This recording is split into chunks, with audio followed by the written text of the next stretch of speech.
सहनावतु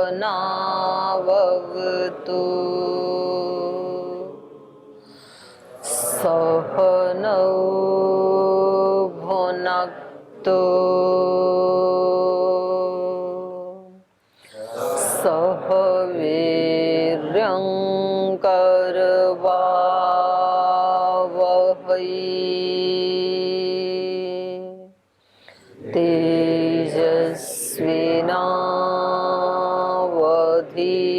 तेजस्विनावधीतमस्तु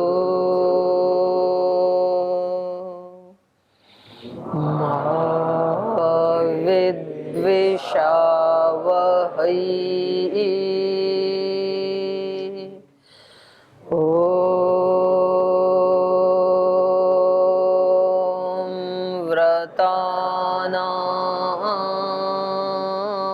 व्रतपते व्रतं चरिष्यामि तच्छकेयं तन्मे रोध्यताम्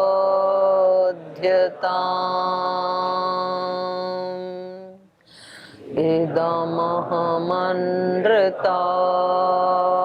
सत्यमुपैमि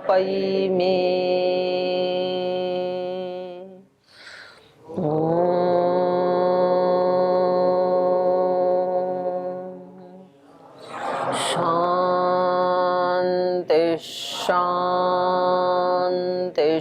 शांति।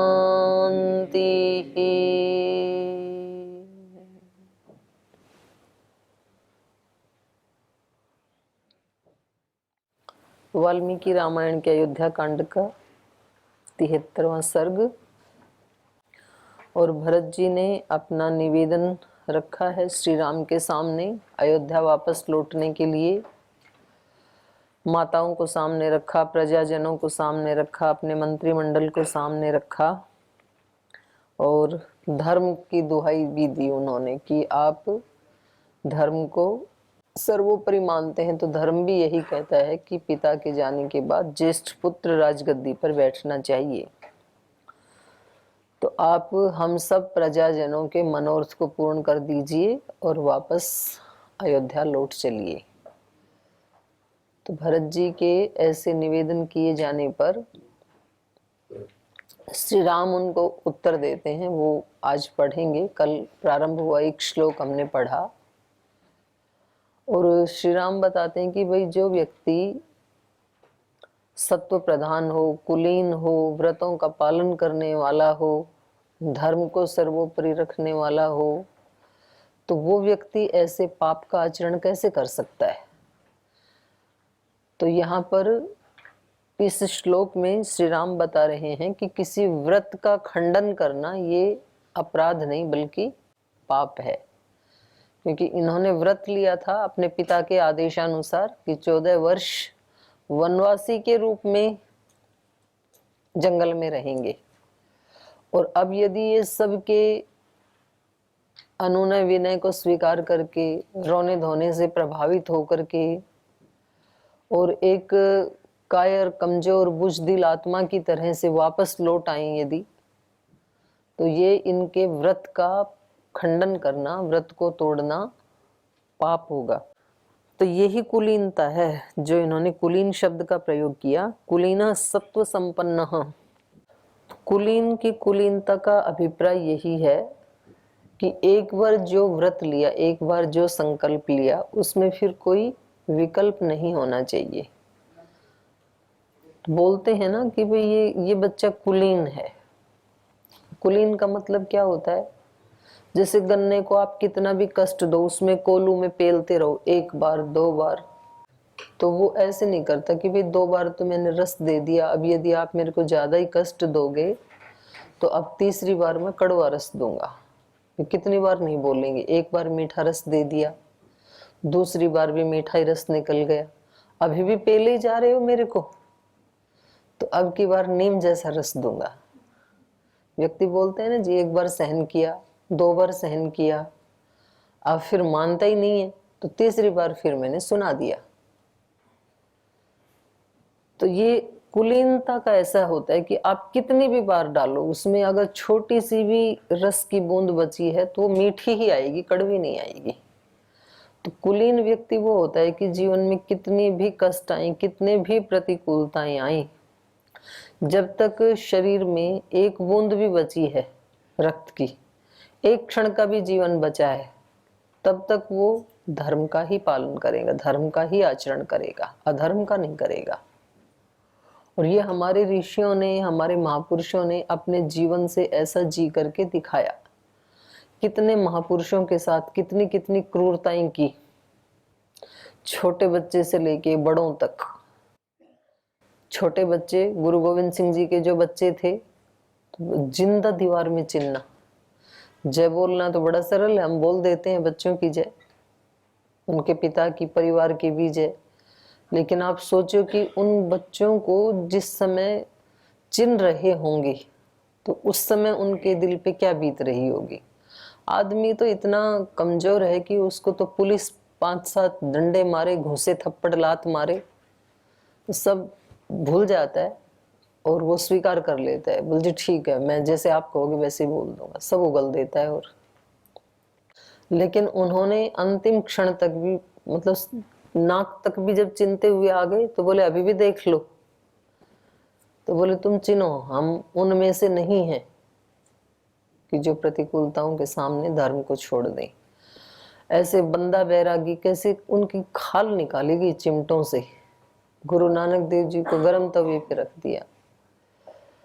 और न जाने कितने कितने महापुरुषों के साथ, शंभाजी के साथ, ऐसे बहुत सारे महापुरुषों के साथ बहुत बहुत क्रूरताएं की। उनकी आंखों में वो सरिये गर्म करके दोनों आंखों में से लगा दिए, किसी की गर्दन उड़ा दी, या तो जनेऊ उतारो या गर्दन उतारो, दोनों में से एक उतरेगा। तो बोले जनेऊ तो नहीं उतारेंगे, गर्दन उतर सकती है। तो इसको कुलीनता कहते हैं। कुलीनता का मतलब ये नहीं होता है कि कोई धनवान घर में पैदा हुआ या कोई ऐसे घर में पैदा हुआ जिसमें सब पढ़े लिखे हैं, IAS IPS हैं, कोई ऐसा घराना हो कि जिसमें पहले कभी राजनीति में लोग रहे हों ऊंचे पदों पे। ये सब कुलीनता नहीं है। धर्म को जो सर्वोपरि रखते हैं उसको कुलीनता कहते हैं। तो ऐसे बोलते हैं कि भाई कुलीन घर का बच्चा, जैसे पहले तो जो विवाह शादी भी करते थे, आजकल तो सब वो बातें खत्म हो गई हैं। पहले उनकी कुलीनता देखी जाती थी। 7 पीढ़ी देखने का मतलब ही ये होता था कि 7 पीढ़ियों तक कैसा रहा है ये कुल खानदान, क्योंकि कुछ ना कुछ चीजें फिर जेनेटिकली आती हैं उसमें, और कभी कभी अपवाद भी हो जाते हैं। अच्छों के यहाँ बुरे पैदा हो जाते हैं, कभी कभी बुरों के यहाँ अच्छे भी पैदा हो जाते हैं।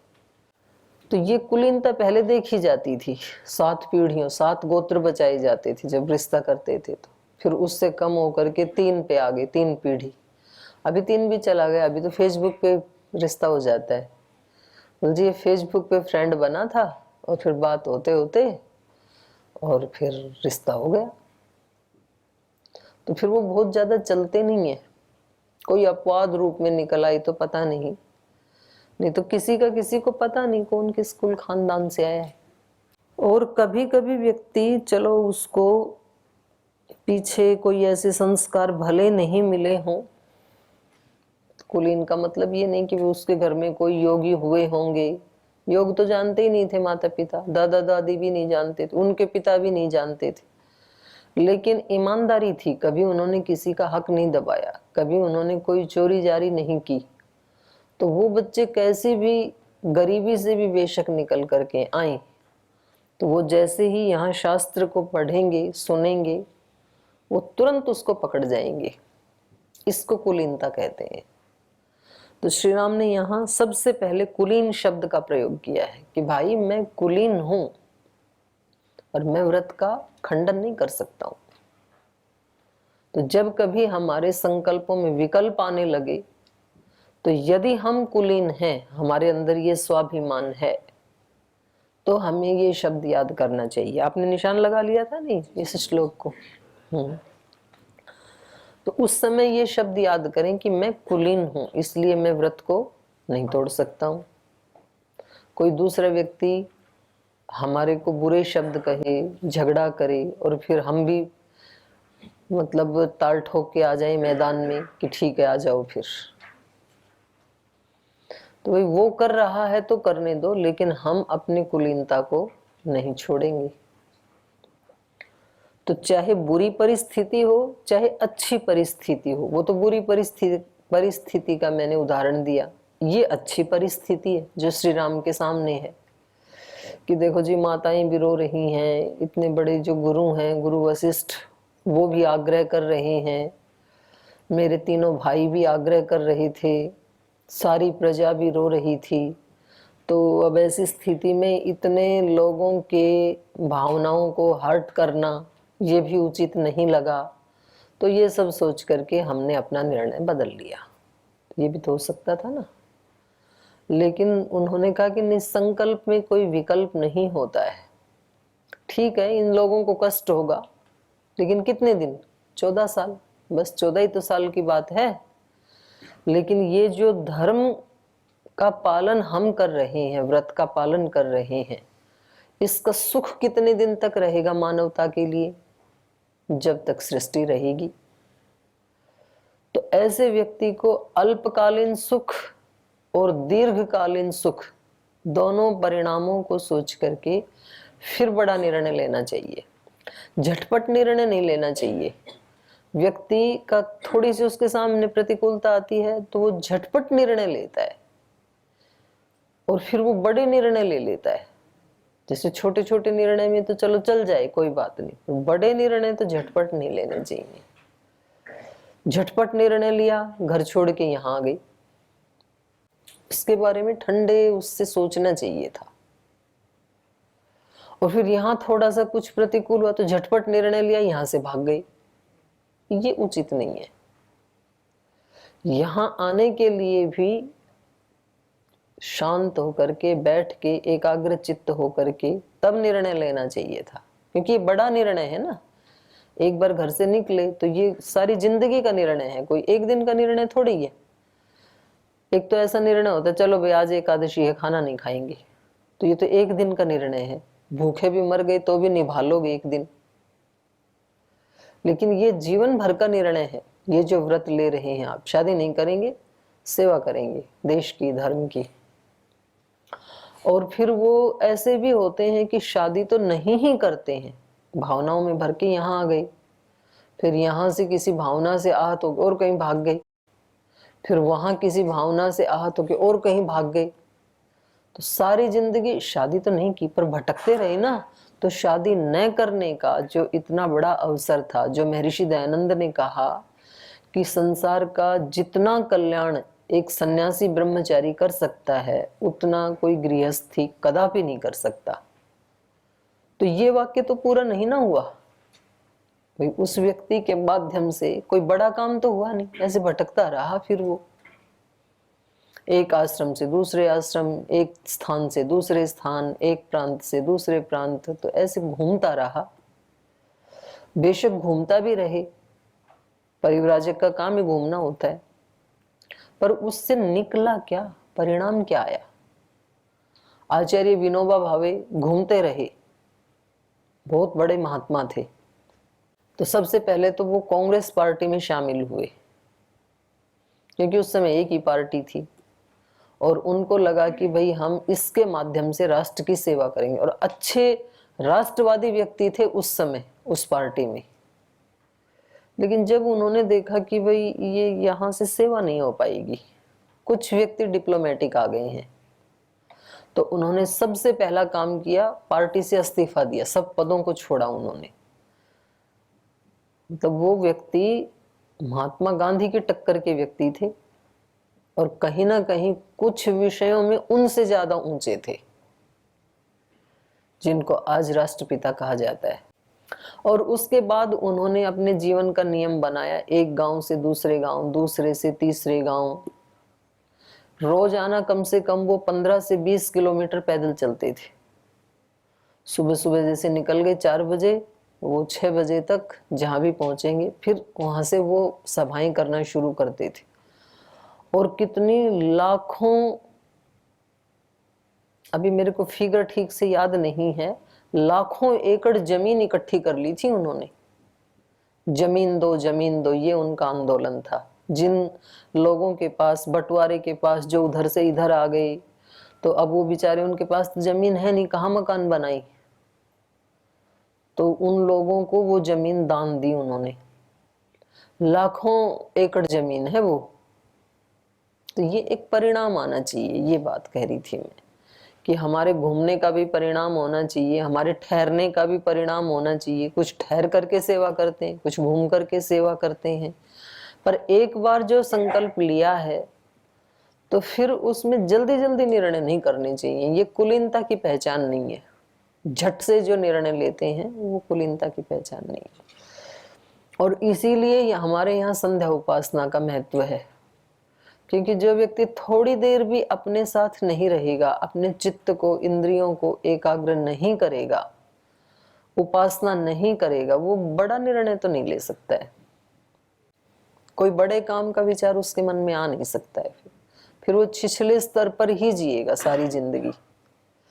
तो या तो खुद व्यक्ति के दिमाग में बड़े निर्णय आए, ऐसा होना चाहिए, या खुद बड़ा विजन नहीं आता है तो भी उपासना करके वो ये अपने मन में निर्णय ले, अपने मन को तैयार करे कि जिन गुरुओं के सानिध्य में हम आ गए वो बहुत बड़े बड़े निर्णय ले रहे हैं, और उस विराट यज्ञ में मेरे को काम आना है। ये भी समाहित चित्त व्यक्ति ही निर्णय ले सकता है। और निर्णय तो बड़े काम का एक व्यक्ति ले ले वो भी बहुत है, फिर उसको संपन्न करने के लिए तो पूरी टीम लगती है। तो जो फल बड़ा निर्णय लेने वाले व्यक्ति को लगेगा, वही फल उसको पूरा करने वालों को भी मिलेगा, वही सुख मिलेगा। तो यहाँ श्री राम जी उनको बहुत अच्छे शब्द कह रहे हैं कि भाई आप जो कह रहे हो बिल्कुल ठीक है, आप, लेकिन आप ये देखो, मद विधो जनः, मेरे जैसा व्यक्ति कुलीन हो, सत्व संपन्न हो, तेजस्वी हो, चरित व्रत हो, वो राज्य के हेतु से कथम पापम आचरेत। तो मतलब राज्य पूरे, देखो वो तो चक्रवर्ती सम्राट के बेटे थे उस समय। अयोध्या का जो राज्य है, जो छोटे छोटे रजवाड़े थे देश में, वो सब उनके अधीन थे। अश्वमेध यज्ञ किया भी ना बाद में भी उन्होंने, कि कुछ एरिया जो उनके अंडर में नहीं थे, एक आध, तो वो भी अश्वमेध के बाद उन्हीं के अधिकार में आ गई। और उस इतने बड़े साम्राज्य को भी वो क्या कह रहे हैं, छोटा कह रहे हैं। कथम राज्य है, तो धर्म तो बहुत बड़ी चीज है, और ये राज्य तो धर्म के सामने बहुत छोटी चीज है।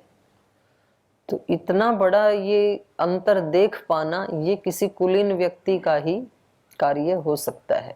नहीं तो आदमी तो हमेशा ही बोले जी धर्म तो बाद में, वहां जाकर के भी धर्म के काम कर लेंगे, हमने कोई पाप तो किया नहीं।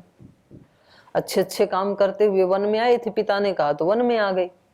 अब सब गुरुजन, माताएं, सारी प्रजाजन कह रहे हैं तो इनके आदेश से अपने यहाँ आ गए। तो हमारे आचरण में तो कोई दोष है नहीं, वही धर्म पुण्य करते हुए गए थे। यहाँ करके भी यज्ञ, याग, धर्म, पुण्य, दान, सुख देना लोगों को, यहाँ भी वही कर रहे हैं। तो व्यक्ति अपने संस्कारों के अनुसार कई बार शास्त्रों को भी तोड़ मरोड़ लेता है, अपने अनुकूल बना लेता है। लेकिन यदि वो अपने प्रति निष्पक्ष है तो उसको बिल्कुल स्पष्ट पता लगेगा कि ये मैंने उचित किया और ये अनुचित किया, और फिर वो उस अनुचित को हटाने के लिए भगवान से प्रार्थना करता है। तो इसलिए फिर साधक दूसरों को सुधारने की बजाय अपने ऊपर ज्यादा जोर देने लग जाता है। जब तक अपने को सुधारने के लिए कार्य शुरू नहीं किया है, तब तक दूसरे को सुधारने का ज्यादा कार्य करता है व्यक्ति। और जब खुद को सुधारने लगा तो फिर उसके माध्यम से लोग सुधरते हैं उसके आचरण से, पर वो पूरा जोर अपने ऊपर देता है। श्रद्धेय स्वामी जी महाराज योग को करते ही गए, उन्होंने एक दिन भी छोड़ा नहीं। उन्होंने ये नहीं सोचा भी मेरे को तो कोई बीमारी है नहीं, तो मैं तो बिल्कुल स्वस्थ हूं। तो अब तो ऐसे करते हैं कि ऑनलाइन भाषण दे देते हैं सुबह सुबह, और या फिर ये शिष्य सिखा देंगे, अच्छा इनका भी भला हो जाएगा, ये सिखाएंगे तो और केवल इसके लिए सीढ़ी बना देते हैं, अब तो सब लोग जान ही गए। लेकिन वो सबसे पहले उसको खुद जीते हैं, आचरण में लाते हैं। और फिर जब वो आचरण में लाते गए तो लाखों लोग तो अपने आप ही जुड़ गए। वो तो खुद लाइन में खड़े हो गए कि जी हमारे को तो यहाँ पर रजिस्ट्रेशन हो ही नहीं रहा है, तो खुद चल चल के आ रहे हैं। ये आचरण की महिमा होती है। जो व्यक्ति आचरण करेगा ना, उसको तो खुद ही ढूंढ ही लेते हैं लोग, फिर उसको ज्यादा दूसरे के लिए। तो ये हमने पढ़ा था कल। तो पीछे के पार्ट से कुछ पूछना है किसी को? कोई प्रश्न है? बोलिए। ओम पूज्य माता जी। जी माता जी, ये जो प्रथम घटना आपने बताई बंदा बैरागी और नानक देव जी के बारे में, तो हमारे महापुरुषों का अपमान, जो उन पे अत्याचार जिन्होंने भी किया, मुगलों ने और ब्रिटिश शर्स ने, तो उनमें ये रहता है, जो घटनाएं जब हम पढ़ते हैं ना, तो एक मतलब क्रोध का भाव या बदले का भाव उठता ही है, या देशभक्ति कह लें उसको, या फिर अपने महापुरुषों के प्रति श्रद्धा भक्ति। तो वो बदले का भाव है कि वो बदला लेना चाहिए हमें। तो अब किससे वो बदला लें और क्यों लें, ऐसी भावना बनी रहती है कि मतलब जिनके साथ आपको लगता है कि जिन्होंने किया वो यदि मिल जाए तो उनको रंग देंगे? जी तो उनको तो उनके कर्मों ने रंग दिया। बंदा बैरागी जब तक सृष्टि रहेगी अमर रहेंगे जी। और जो उनके ऊपर जिन्होंने क्रूरता की वो 2-4 साल के बाद चले गए, और वो हमेशा निंदा के साथ याद किए जाएंगे। मतलब उनके मरने के बाद भी लोग उनको पसंद नहीं कर रहे हैं। जीते जी तो नहीं किया होगा जी। और आप जैसी आत्माएं होंगी, उन्होंने रंग भी दिया होगा उनको। जी। हो सकता है आप ही रहे हों उस समय, तो आपने काम कर दिया हो। और दूसरा, मान लो ना भी करे तो भी ये ईश्वर की व्यवस्था है। जो किसी निरपराध को सताएगा तो उसको कई गुना ज्यादा फल तो मिलेगा, क्योंकि कर्म के साथ ही कर्म का फल बंधा ही हुआ है। जिसने भी बुरा किया तो उसको तो बुरा फल मिलेगा। तो अब आप कहते हो कि जी अब ये भाव उठता है, इसका क्या करें? तो अब ऐसी स्थितियां अभी भी बहुत हो रही हैं, बिल्कुल हूबहू ऐसी बेशक नहीं है, लेकिन आज भी तो समाज में कितनी सारी कुरीतियां हैं। निरपराधों को सताया भी जाता है, उसको दबाया भी जाता है, बहुत बहुत कुछ हो रहा है ना। तो उस सब के लिए हम उस सब को हटाने के लिए अपने आप को तैयार करें, उधर लगाएं अपने को। हमारे अंदर हर तरफ का बल बढ़े, ज्ञान का भी, नीति का भी, विवेक का भी, चरित्र का भी, प्राण का भी, फिजिकली भी, और फिर आप मैदान में उतरें उन बुराइयों को हटाने के लिए। तो आपकी भावना पूरी हो जाएगी, क्योंकि दुरित को हटाने की भावना यदि आती है तो ये तो शुभ ही है, इसमें कुछ बुरा तो नहीं है। अब वो दुरित बाहर भी है और अपने अंदर भी है, दोनों जगह हैं। तो पहले अपने वालों को हटाएं, और जब हम शक्ति संपन्न हो जाएंगे, और साथ साथ भी होता है, ऐसा नहीं है कि भाई पहले तो बिल्कुल अपने ऊपर ही लगे रहे फिर करेंगे, ऐसा भी नहीं है। तो खुद में दूरी हटाएंगे तो आप अपने आसपास के इतनों का तो हटा ही सकते हो, कम से कम जितने गुरुकुल में रहते हैं ना, इतनों के तो हटा सकते हो आप। क्योंकि जब आप अपनों को हटा लोगे ना, तो आपके आसपास रहने वालों के ऊपर स्वतः ही उसका प्रभाव पड़ने लगेगा। आप जिधर से गुजरोगे और जहां बैठे हैं 5-7-10 लोग, तो उस समय उनकी हिम्मत नहीं होगी कुछ गलत करने की या कुछ गलत बोलने की। या हो सकता है कि वो उस समय नहीं बोलेंगे लेकिन पीछे से निंदा करेंगे, क्योंकि जो श्रेष्ठ आचरण करते हैं उनके सामने बहुत विघ्न आते हैं। यहाँ जो सन्यासी, जो ब्रह्मचारी ध्यान उपासना करेगा, बहुत सात्विक भाव में रहेगा और कुछ स्वाध्याय करेगा, भजन करेगा, ध्यान करेगा, सेवा करेगा, कई सारे लोग उसकी निंदा करेंगे, उसकी हंसी भी उड़ाएंगे, फिर उस पर आरोप भी लगाएंगे, ये सब मिथ्याचरण करता है, दिखावा करता है। तो ये तो विघ्न है ना। तो पहले इनको जीतो। ये सब होते हुए आपके ऊपर असर ना पड़े और आपकी रफ्तार और ज्यादा बढ़ जाए, नहीं तो व्यक्ति बोल जी मैं जितना अच्छा करता हूँ ये मेरे को पीछे खींचते हैं, तो खींचने दो, आप अपनी रफ्तार को बढ़ाओ, आप उतना और आगे बढ़ो। तो ये दोनों साथ साथ ही होते हैं। जितने अपने दोष हटते हैं उतनी शक्ति बढ़ती है, जितनी शक्ति बढ़ती है उतना हम दूसरों को भी प्रभावित करते ही हैं। और ऐसे फिर आदमी का कद, व्यक्तित्व जैसे जैसे बढ़ता जाता है तो वो दूसरों के दोष जो मिटाने वाला एरिया है वो भी बढ़ता जाता है। महाराज जी ने भी तो ये इतनी बड़ी सेवा का कार्य 10-15 लोगों से शुरू किया था। सबसे पहले अपने गुरुकुल से शुरू किया था। तो गुरुकुल में अपना कर्तव्य उनका जो है गाय की सेवा करना, कृषि करना, तो उसमें कभी पानी लगाना, नलाई करना, कटाई करना, सारे काम करते थे। और पढ़ाई करना, व्यायाम करना, प्राणायाम करना, घर नहीं जाना। 14 साल नहीं गए महाराज जी घर। और 14 साल के बाद भी घर कहाँ गए?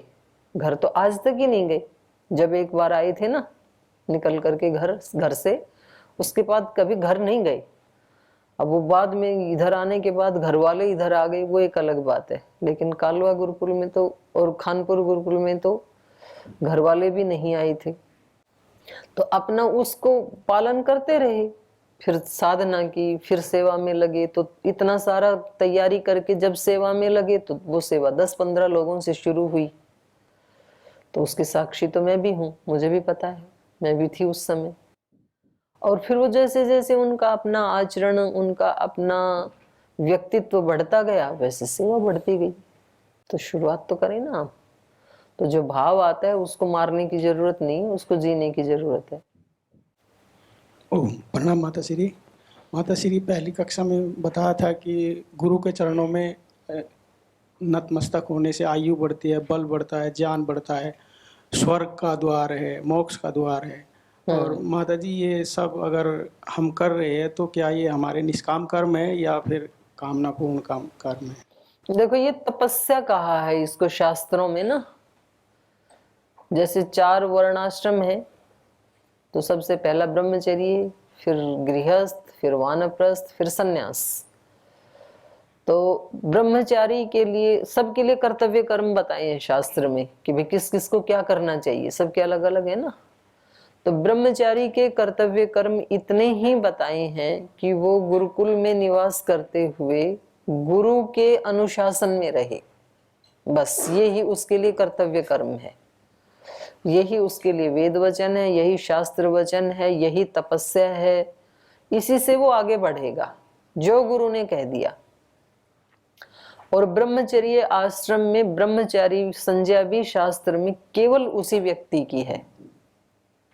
मानो कोई व्यक्ति यहां से चला गया, नीलकंठ चला गया, तो अब वो गुरु के शासन में तो रह नहीं रहा है, सानिध्य में। तो शास्त्र ने उस व्यक्ति के लिए ब्रह्मचर्य आश्रम की संज्ञा नहीं दी, वो ब्रह्मचारी नहीं है। वेदांत में आती है ये बात, है ना।